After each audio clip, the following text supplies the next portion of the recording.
You ever notice how some things just get easier the more you do them? Exercising every day feels impossible, until you're doing it daily.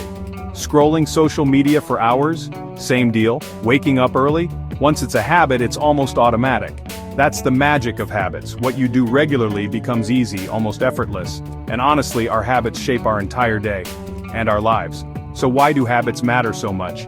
Here's the wild part. About 40% of everything I do in a day is purely habit.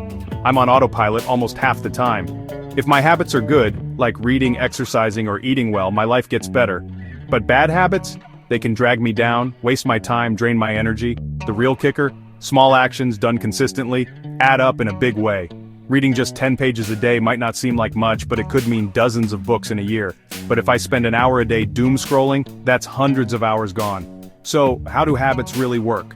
Charles Duhigg, author of The Power of Habit, says every habit has a loop cue, routine, reward.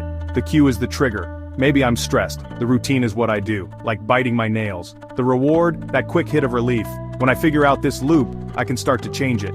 Want to build a good habit? Start small. Seriously, don't try to run a marathon on day 1. 5 push-ups, 1 glass of water, 2 minutes of meditation.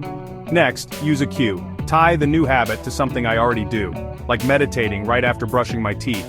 Make it rewarding. Give myself a little treat, like listening to my favorite song after a workout. Track it. I use a simple calendar and those streaks feel awesome. And above all, I've got to be consistent. Same time, same place. That's how habits stick. Breaking bad habits? That's tougher, but not impossible.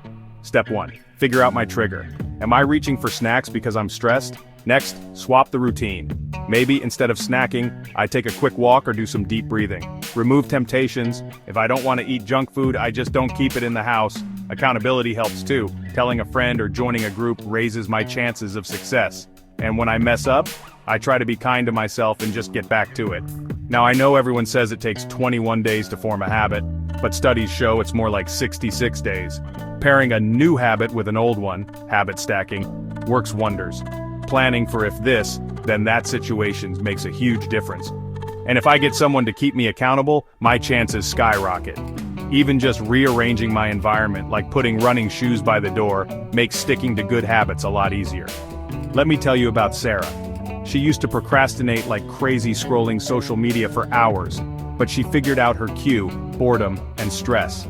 She replaced scrolling with journaling for 5 minutes after lunch. She deleted social media apps and blocked websites during work. She joined an online group for accountability. 3 months later, she cut her screen time in half, nailed her deadlines, and even started a side hustle.